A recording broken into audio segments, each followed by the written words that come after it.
Sifat periodik unsur. Suatu unsur yang terdapat dalam tabel periodik unsur disusun berdasarkan kenaikan nomor atom. Nah, dari hasil penyusunan tersebut, maka diperoleh sifat-sifat unsur yang bersifat periodik di setiap golongan maupun di setiap periode. Ada pun beberapa sifat periodik yang akan kita bahas dalam video kita kali ini, yaitu yang pertama adalah jari-jari atom, yang kedua energi ionisasi, yang ketiga adalah afinitas elektron, dan yang keempat adalah keelektronegatifan. Baiklah, kita lanjut ke materi yang pertama, yaitu terkait dengan jari-jari atom. Sebelumnya, apa itu sifat periodik unsur? Sifat periodik unsur itu adalah sifat yang berubah secara teratur ya adik-adik, sesuai dengan kenaikan nomor atomnya. Misalnya itu dari kiri ke kanan dalam satu periode, atau dari atas ke bawah dalam satu golongan. Sifat yang pertama kita akan bahas adalah jari-jari atom. Jari-jari atom itu merupakan jarak dari inti atom sampai kulit elektron terluar. Nah, sama dengan di matematika, itu suatu atom itu sudah digambarkan dalam sebuah lingkaran, di mana dalam lingkaran itu ada jari-jari, yaitu jarak dari inti sampai kulit terluar. Ini yang disebut dengan jari-jari atom. Banyaknya jumlah kulit itu mempengaruhi seberapa besar jari-jari atom tersebut. Nah, bagaimana dengan kecenderungan jari-jari atom dalam satu golongan maupun dalam satu periode? Coba kalian perhatikan gambar yang ada di sebelahnya. Nah, kita misalkan ini adalah atom dalam satu golongan, yaitu He, Ne, Ar, Kr, Xe, dan Rn ini merupakan golongan 8A.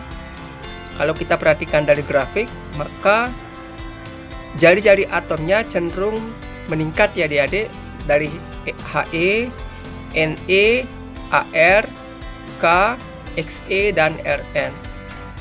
Nah, dari data ini dapat kita simpulkan bahwa dalam satu golongan, jari-jari atomnya dari atas ke bawah itu semakin meningkat. Bagaimana dalam satu periode?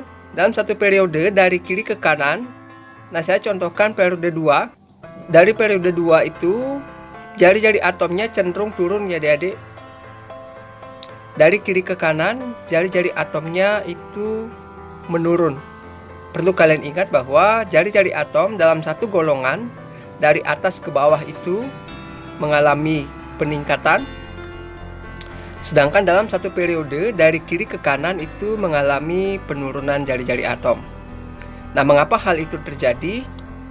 Yang pertama, untuk dalam satu golongan, untuk unsur-unsur dalam satu golongan, semakin banyak kulit atom, semakin besar jari-jari atom. Jadi, dalam satu golongan, jumlah kulitnya itu semakin banyak ya adik-adik. Nah, jumlah kulitnya itu semakin banyak, maka mengakibatkan jari-jari atomnya juga semakin besar. Nah, itu penyebabnya ya. Dalam satu golongan, kenapa jari-jari atomnya semakin besar? Itu disebabkan karena jumlah kulit dari masing-masing atom itu semakin banyak. Nah, bagaimana dengan dalam satu periode? Sementara dalam satu periode itu jumlah kulitnya sama adik-adik. Misalnya dalam periode 2, jumlah kulitnya ya ada 2. Dalam periode 3, jumlah kulitnya ada 3. Nah, ternyata dalam satu periode, jari-jari atom semakin mengecil, itu disebabkan karena semakin besarnya muatan inti. Nah, dalam inti atom ini menarik elektron.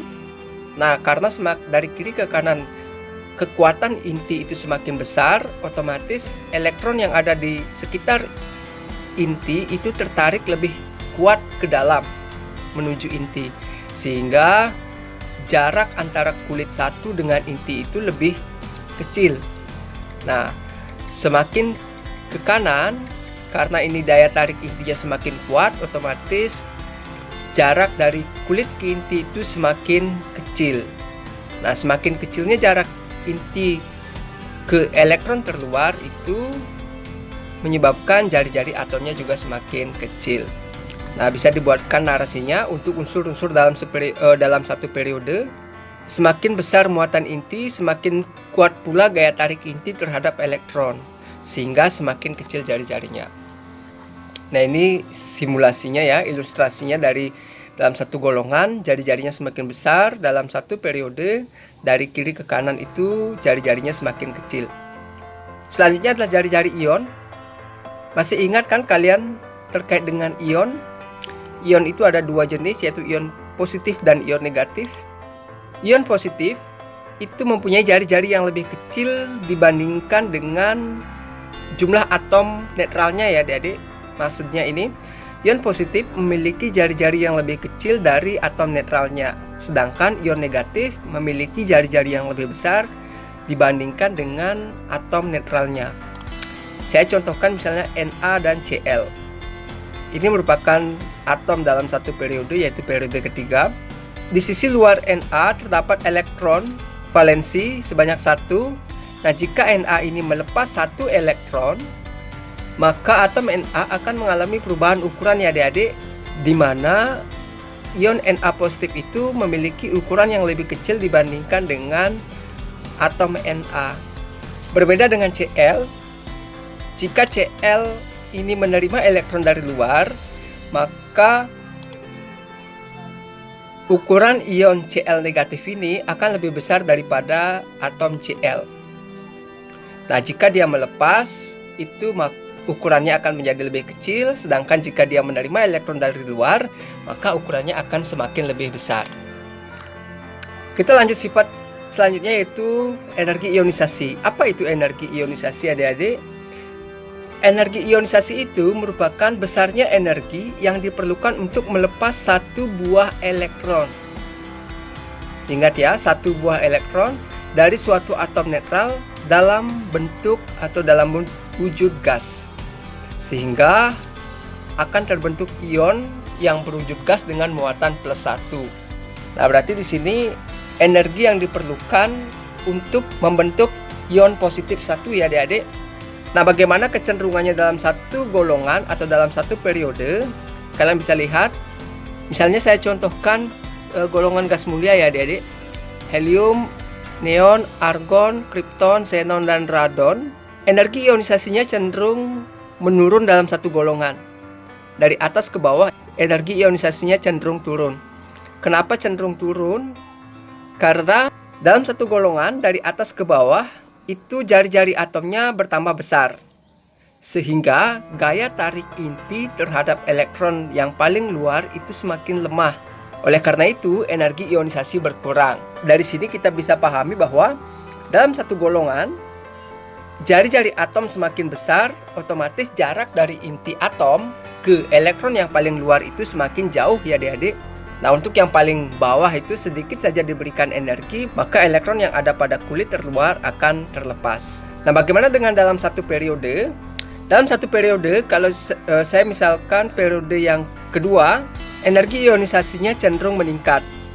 Kenapa cenderung meningkat? Bisa dijelaskan bahwa di dalam satu periode, bagaimana telah diketahui bahwa jari-jari atom dalam satu periode itu semakin kecil ya adik-adik, dari kiri ke kanan. Nah, karena semakin kecil jari-jarinya, maka gaya tarik inti dengan elektron terluar itu semakin bertambah, sehingga energi yang diperlukan untuk melepas elektron tersebut juga akan semakin lebih besar.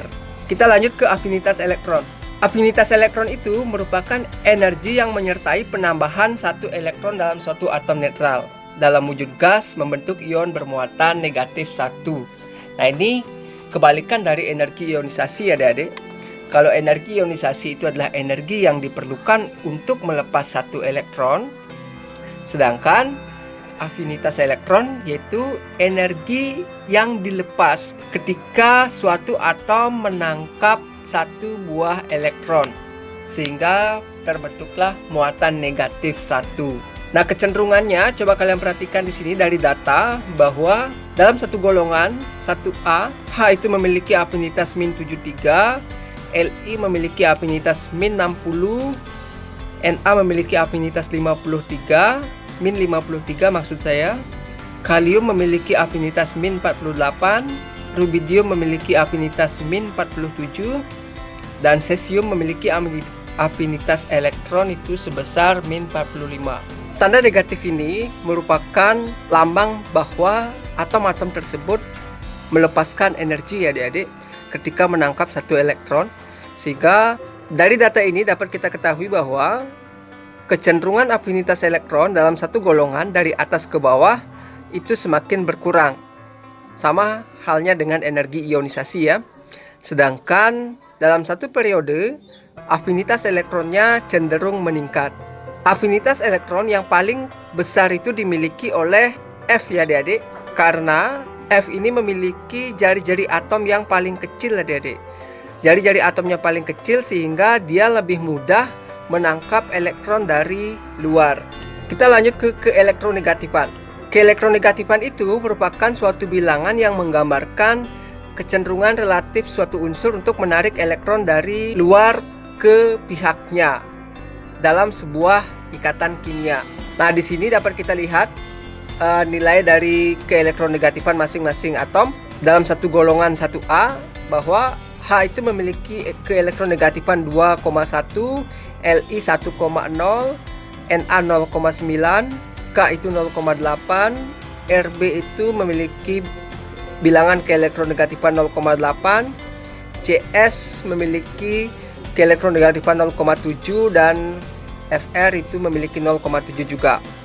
Nah, kalau kita lihat dari data ini bahwa dalam satu golongan dari atas ke bawah itu keelektronegatifannya semakin berkurang. Sedangkan dari kiri ke kanan keelektronegatifannya semakin bertambah adik-adik. Misalnya Li memiliki keelektronegatifan 1.0, Be memiliki keelektronegatifan 1,5, B itu 2,0, C 2,5, N 3,0, O 3,5 dan F 4,0. Nah, dari sini kita bisa lihat bahwa keelektronegatifan dari kiri ke kanan cenderung meningkat. Hal ini disebabkan karena jari-jari atomnya dari kiri ke kanan itu semakin kecil ya. Semakin kecil sehingga muatan inti untuk menarik elektron dari luar itu semakin besar pula.